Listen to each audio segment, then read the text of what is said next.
बिस्मिल्लाहिर्रहमानिर्रहीम। अस्सलाम वालेकुम। Welcome back to my channel English grammar fun and a very warm welcome to my class. आपके इंतखाब का शुक्रिया कि आपने मेरे चैनल को चूज़ किया इंग्लिश ग्रामर के लिए। तो कल हम देख रहे थे जी कम्प्लेक्स सेंटेंसेस। तो आप लोगों के लिए दोबारा थोड़ा सा रिपीट कर देता हूँ। What is complex sentence? A complex sentence is made up of a main class. ये एक मेन क्लास पे मुश्तमिल होता है। एंड वन आर मोर सब ऑर्डिनेटिंग क्लासेस, और एक या एक से ज़्यादा मातहत क्लासेस के ऊपर मुश्तमिल होता है। Which are join together by subordinating conjunction. तो सिंपल वर्ड्स में मैं बताता हूँ। कम्प्लेक्स सेंटेंस एक मेन क्लास या एक से ज़्यादा सब ऑर्डिनेट या डिपेंडेंट क्लास पे मुश्तमिल होता है, जो कि किसी सब ऑर्डिनेटिंग कंजंक्शन के साथ जुड़े होते हैं। ये सब ऑर्डिनेटिंग कंजंक्शन आप याद रखें ताकि आप कम्प्लेक्स सेंटेंसेस बना सकें, जैसा कि after, until, soon, before, once, while, as if, in case, because, as, since, in order that, now, though, although या व्हेन। इनको आप याद रखिए। किसी भी इंडिपेंडेंट क्लास से पहले अगर इन सब ऑर्डिनेटिंग कंजंक्शन को लगा दिया जाए तो वो उसको डिपेंडेंट बना देगा, और जब डिपेंडेंट और इंडिपेंडेंट क्लासेस किसी सेंटेंस में मौजूद होंगी तो हम उसको कम्प्लेक्स सेंटेंसेस कहेंगे।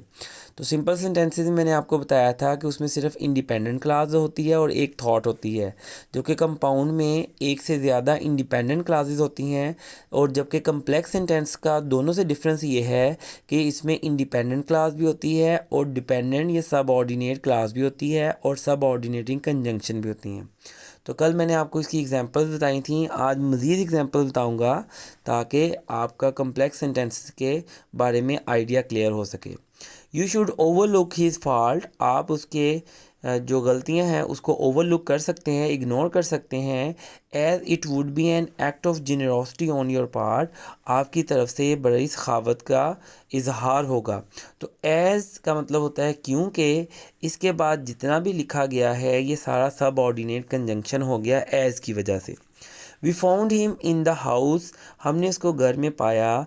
Where he had previously lived. जहाँ वो पहले रहता था। तो अगर हम इस सेंटेंस को देखते हैं, where he had previously lived, जहाँ वो पहले रहता था, हमारे माइंड में आता है कि फिर क्या। तो उसका जवाब जो है we found him in the house. इस इंडिपेंडेंट क्लास ने हमें इसका आंसर दिया। The boy gave an explanation of his misconduct. लड़के ने अपनी बदतमीज़ी का एक्सप्लेन किया, उसका जवाब दिया, उसकी वजाहत दी। But the explanation was not accepted by the head master.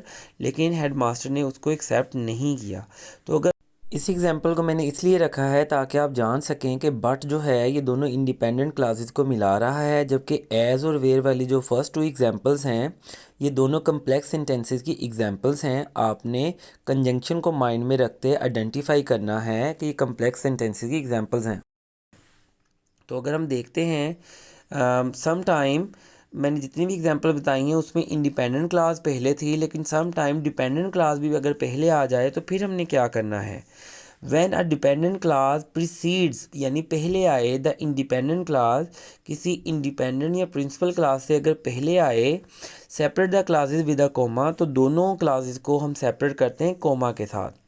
जैसा कि before we make a decision, कोई भी फैसला लेने से पहले we need to review all prior records, हमें तमाम मौजूदा जो रिकॉर्ड्स हैं उनको मद्देनज़र रखना चाहिए। इस एग्जांपल में बिफोर सब ऑर्डिनेटिंग कंजंक्शन है, और उसके बाद अगर हम देखते हैं कोमा के बाद जो है इंडिपेंडेंट क्लास है। तो अगर डिपेंडेंट क्लास पहले आए तो हमने उसके बाद कोमा का इस्तेमाल करना है, उसके बाद इंडिपेंडेंट क्लास आएगी। दूसरी एग्जांपल देखते हैं। Although I hate tea parties, अगरचे मुझे टी पार्टीज़ पसंद नहीं हैं।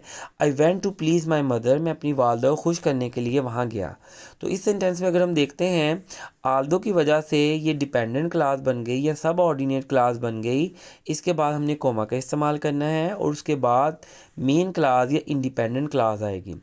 तो आज हमने ये जाना कि अगर तो हमने इंडिपेंडेंट क्लास पहले लिखनी है तो फिर कोमा की ज़रूरत नहीं है, लेकिन अगर कम्प्लेक्स सेंटेंस में हम पहले डिपेंडेंट या सब ऑर्डिनेट क्लास का इस्तेमाल करेंगे तो उसके बाद कॉमा आएगा और उसके बाद इंडिपेंडेंट क्लास आएगी।